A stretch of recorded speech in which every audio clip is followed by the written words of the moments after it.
Hey, what's going on, guys? So this is a follow-up to my previous SPR overview video. We're going to go a little bit more in depth on that rifle and address some of the comments that you guys left down in the comment section. I really enjoyed the comments that everybody had and the statements everyone made. I'm the type of person that experts can tell me this or that all day long, but when it comes down to something like shooting and my rifles, I'm the type of person that I need to go find out for myself what my rifle is actually doing and what my capabilities are. So hopefully this will give you guys a little bit more useful information other than just going over the rifle. Over the last year or so, I kind of started my journey into long-range shooting. It actually started with this rifle right here.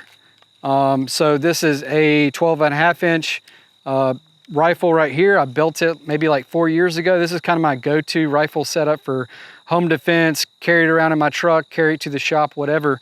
So I signed up and took a class with Precorps and County Coup Tactical down in South Georgia. It was their distance carbine class. And basically when I got on the phone with Mike and he was explaining to me the class, he was like, bring the main gun that you shoot, bring your go-to red dot gun. And basically the only thing I had to purchase was a magnifier. Previously I wasn't a fan of magnifiers because I really didn't understand them. That class really made me understand magnifiers. But what the goal in that class was to take your everyday 5.56 rifle, one that is cheap to shoot, and two, that you probably shoot all the time doing up close stuff, and really pushing the capabilities of the firearm. Yes, this is a rifle. It is not a PCC. So it is capable to shoot over 100 meters, even though it has a 12.5 inch barrel. That's something I've never done before, is shoot this gun very far. Most of the stuff was quick, fast, up close type stuff, which is really fun, and you really need to learn that kind of stuff as well. But what they did was take us shooting monopoding off of the magazine, and we were getting hits out to 700 meters, 700 plus meters. So essentially 800 yards with this rifle right here. Granted, it was a large silhouette size target, and you can argue what is the bullet doing at that distance. Well, one way to explain that is, do you want to stand in front of me and let me throw a baseball at your face? No, I don't think so. So anyway, or a rock for that matter, whatever it is, you don't want to be in front of it when it's coming at you. So anyway, that class really intrigued me and really got me hooked on wanting to learn more about shooting far. Not necessarily shooting precision, but pushing my gas guns out as far as possible. A little bit before that time, I had Steve and the guys at Stockpile Defense put together the rifle you see behind you. In the last video, it had a 13.9 inch Criterion barrel in it. It had a flat face trigger. A little bit has changed. I've since swapped out the barrel to a 16 inch Centurion Mark 12 barrel that is designed to shoot the Black Hill 77 grain OTMs very, very well. That's what the barrel was designed for. Granted, this is a 16 inch barrel. The SPRs that they put these Mark 12s in were traditionally 18 inch barrels. I think there was some 16 inch rifles as well. Because I really wanted to see you guys, intrigue me with your questions and your comments about barrel length. And I kind of did a little bit of a deep dive. I've been doing a little bit of data collection on this stuff over the last, really over the last maybe 4 to 6 months. So this rifle is essentially the same besides this barrel here. And I did put a curved trigger. It's a Geisley SSAE two-stage trigger. I'm a fan of two-stage triggers.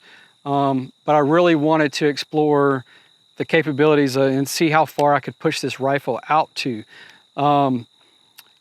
down in South Georgia at Arena, before I swapped this barrel out, it had the 13 9-inch barrel in it, and I was able to get consistent hits on a large silhouette piece of steel.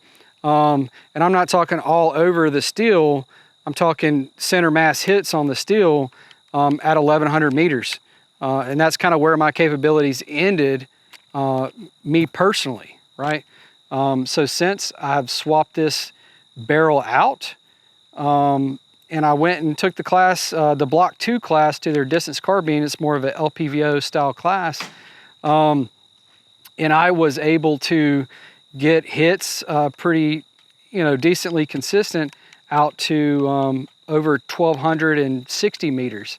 So you're talking over 1,300 yards that I was able to get hits with this rifle.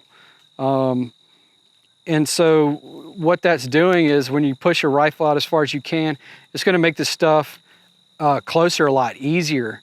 And then you can talk about the limitations of the 5.56. But what I will say about swapping this barrel out to the 16-inch Centurion Mark 12 barrel is that it is extremely accurate. At 100 meters, shooting out a B8, I was able to shoot sub-MOA groups with this barrel. Now, some of that does have to do with the training that I've put in and the time I've put into being able to shoot this rifle well and to be a better kind of precision shooter. The groups that I was getting out of 13.9 was probably 1.5 to 1 maybe. Now today I might be able to get a little bit better groups out of it.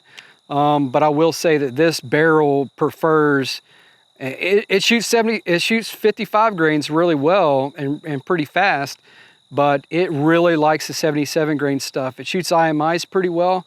The Black Hills perform really, really well out of this barrel because it was built for, this barrel was built for that ammunition specifically. So you might ask why I'm starting my long range shooting journey with 5.56. Well, the truth of the matter is, this is what I have. This is what I had at the time, right?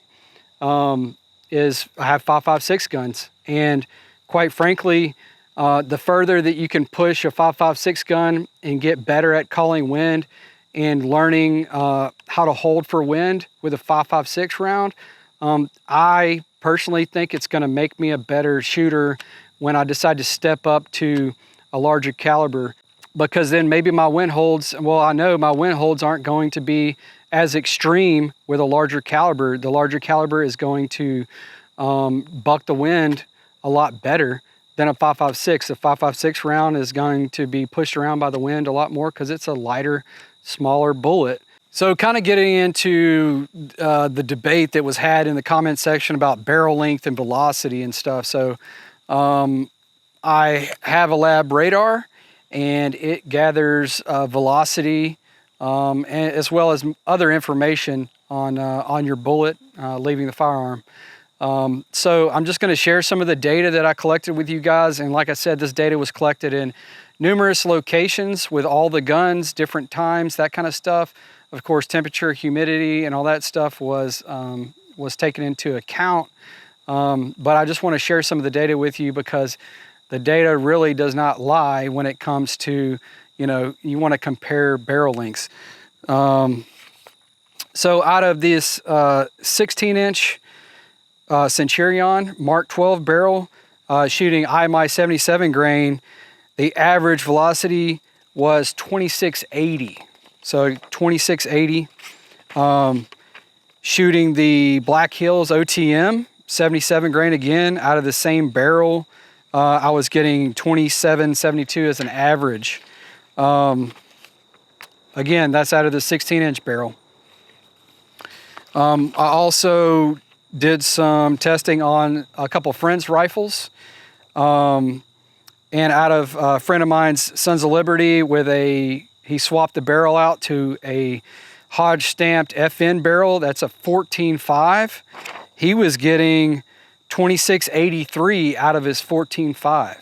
So a lot of people talk about the Hodge barrels in the profile, or a cold hammer forged barrel, chrome line barrel. And So that does come into account. So again, out of his 14.5, we're getting 2683, an average velocity out of that 14.5.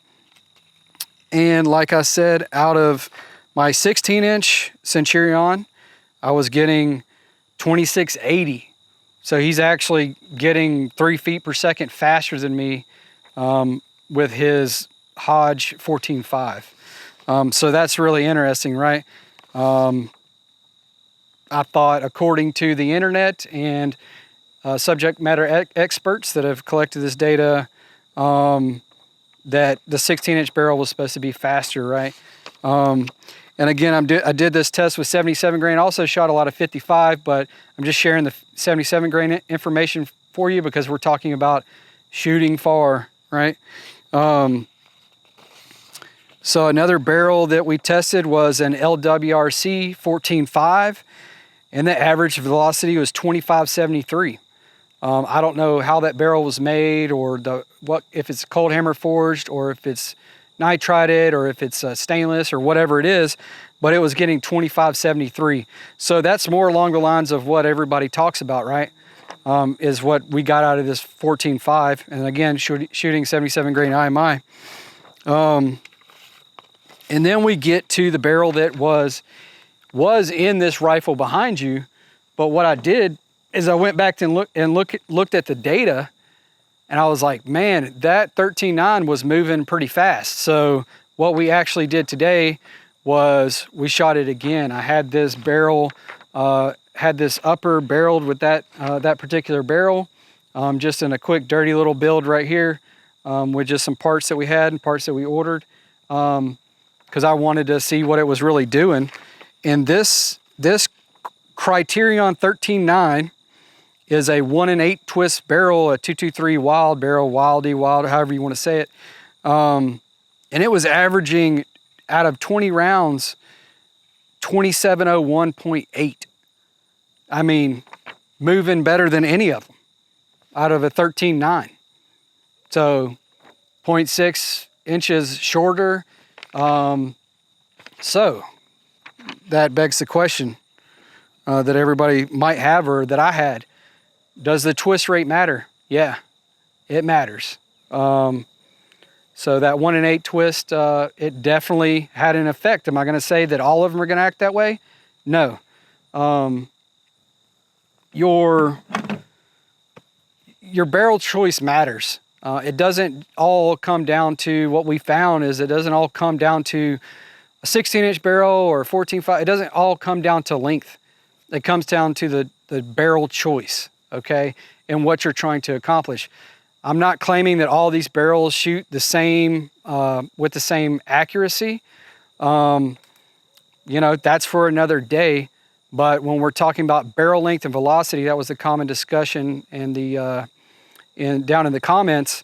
Hey, dude, I think it is a great discussion to be had. But barrel length isn't the only thing that goes into the equation. It has to do with how the barrel was manufactured, the twist rate, what type of rifling comes into play with that, and then your ammunition choice too. Just about all the 77 grain that we shot was out of the same lot. That's IMI 77 grain, and we shot some Black Hills 77 OTMs that performed pretty well, but you know, that stuff is pretty spendy, so we didn't blast away at a lot of that stuff. And then we also shot my ammunition of choice for just about anything 5.56, and that's PMC X-Tac 55 grain. And that stuff performs really well. It's very consistent. It actually has the best extreme spread and standard deviation out of all the ammunition we tested, better than the Black Hills. You're gonna give up certain things with the 55 grain. Temperature is gonna affect the 55 grain a lot more because of the powder versus match grade ammunition. But I did find that was very interesting. So, guys, what I learned and what I hope that you guys learned from this video is that, you know, barrel length doesn't necessarily matter.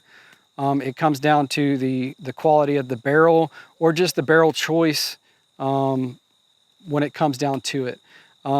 But hopefully, guys, you guys got a lot of good information out of this. And remember, the most important thing is to go out and shoot your rifle. Stop worrying about what everybody else is doing. Go out and shoot your rifle, collect the data and see what it can do, and train, train, train. If you have any questions, drop them down below in the comments section, and I'll get back to you as soon as possible. And don't forget to visit flatlinefiberco.com.